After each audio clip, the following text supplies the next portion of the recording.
दोस्तों चलिए देखिए एसआईआर फॉर्म के ऊपर लोगों की बहुत क्वेरी आ रही है और मैंने भी जो एसआईआर फॉर्म भरा तो मेरे लिए भी बड़ी दिक्कत आ रही थी। तो मैंने भी यूट्यूब पे जो वीडियोस पड़े थे उनको खोला और फिर मैंने उससे देखा। अक्सर बीच बीच में फिर प्रॉब्लम आई तो वीडियो को 2-3 बार मुझे देखना पड़ा। तो इसीलिए मैंने सोचा कि मैं भी एसआईआर फॉर्म कैसे भरेंगे और इसमें क्या क्या आपको डॉक्यूमेंट चाहिए होंगे इसके बारे में आपको वीडियो बना के दिखाऊँ। अब जैसे बहुत से लोगों को ये नहीं पता है कि उनका एसआईआर फॉर्म कहाँ पर होगा।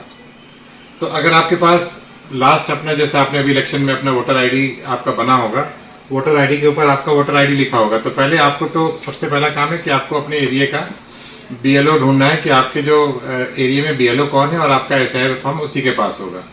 एसआईआर फॉर्म बेसिकली 2 प्रतियों में आपको वो देगा और जिसको आपको एक को भर के उसको देना है और एक ही उस पर साइन करके रिसीव कर लेना है, आप अपने पास रखेंगे। तो अब शुरुआत करते हैं कि कैसे हम ये जानेंगे कि हमारे एरिया का बीएलओ कौन है और बीएलओ का फ़ोन नंबर उसमें आ जाएगा। बीएलओ से जब आप, क्योंकि यूजुअली देखिए बीएलओ घर घर नहीं आ रहे हैं। हम लोग को ये इन्फॉर्मेशन दी गई थी कि बीएलओ आपके घर आएंगे, बट अभी तक घरों पे ऐसा कोई आ नहीं रहा है। तो जिन घरों में आ गए हैं, जिन्होंने फॉर्म भर दिया उनके लिए तो ठीक है, बट जिनके पास बीएलओ अभी नहीं पहुँचे हैं और बहुत लोगों को मालूम भी नहीं कि उन्होंने एरिया चेंज कर लिया था, आप किस एरिया में गए, तो अपना वोटर आई डी डाल के वो पहले तो अपना एरिया का बीएलओ समझ लें और उसके बाद बीएलओ से कांटेक्ट करके एसआईआर फॉर्म भरेंगे। तो एसआईआर फॉर्म कैसे भरा जाएगा उसके बारे में भी मैं आपको डिटेल में बताऊंगा। तो पहले देखते हैं कि हम लोग अपना बीएलओ कैसे ढूंढते हैं। तो ये कंप्यूटर स्क्रीन पे आ जाते हैं। यहाँ पर आपने जब डालेंगे वोटर आईडी तो आपको ये वोटर लिस्ट मिल जाएगी इलेक्शन कमीशन ऑफ इंडिया की। इसको आपने खोल दिया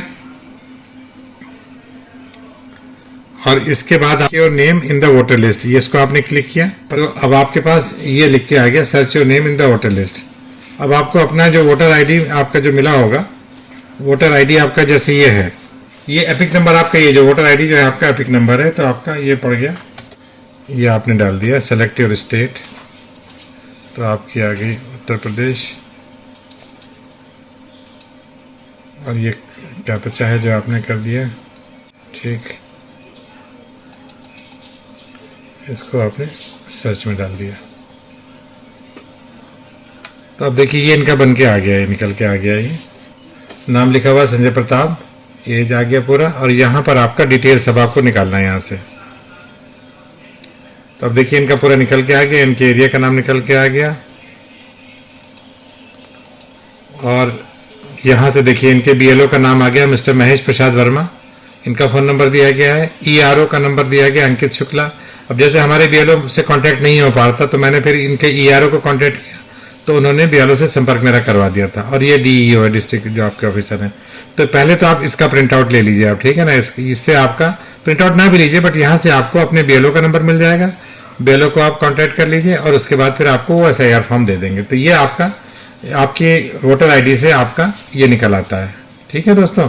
तो पहला तो काम अपना, आप एपिक फॉर्म आपको कौन देगा, उसके बाद ये जैसे इसमें फॉर्म 6 भरा हुआ, फॉर्म 6 भरा हुआ, अगर आपने अब इसमें जैसे अगर आपके पास वोटर आईडी है ही नहीं, अब जैसे हमारे कुछ लोग ऐसे हैं जिनके पास वोटर आईडी 2003 की लिस्ट में तो उनका नाम है बट उनका प्रेजेंट वोटर आईडी बना ही नहीं हुआ है और उन्होंने इलाका अपना चेंज कर दिया, उस इलाके में जाकर उन्होंने अपना रजिस्ट्रेशन नहीं कराया। तो यहाँ पर फॉर्म 6 आपको भरना पड़ेगा। उसमें आपको application form for the new voters है, आपको फिर ये वाला फॉर्म भरना पड़ेगा क्योंकि आपका फिर एसआईआर फॉर्म आया नहीं होगा उनके पास, ठीक है ना।